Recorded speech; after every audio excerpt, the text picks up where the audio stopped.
जी बिल्कुल, हिन वक़्तु असीं मौजूदु आहियूं मांजन टाउन जी क़दीमी दरगाह हज़रत शाहबिरो जे अहाते में, जिते तव्हां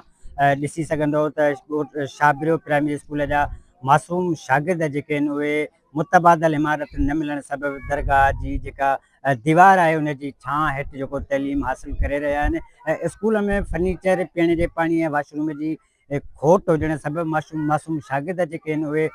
खुले आसमान हेठि पट ते जेको तइलीम कराए रहिया आहिनि। जॾहिं त हितां जे तइलीम खाते जी दावा आहे त उन्हनि मांजन तहलके जे समूरनि स्कूलनि में उहे समूरी बुनियादी सहूलियतूं मौजूदु आहिनि जेके शागिर्दनि जो बुनियादी हक़ हुजनि थियूं। पर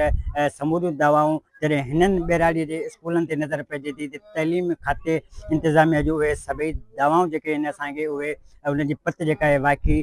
थी वञे थी। हितां जे ॻोठाणनि सां मुंहिंजी ॻाल्हि ॿोल थी आहे, हुननि जो चवणु आहे त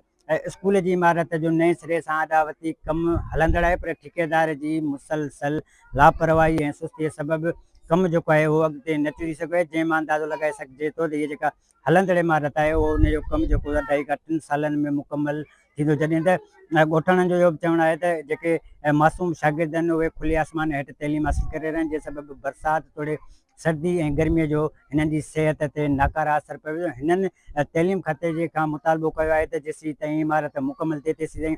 शागिर्दनि जे मुतबादल इमारत ॾिनी वञे त जीअं हू पंहिंजी तइलीम हासिलु करे सघनि।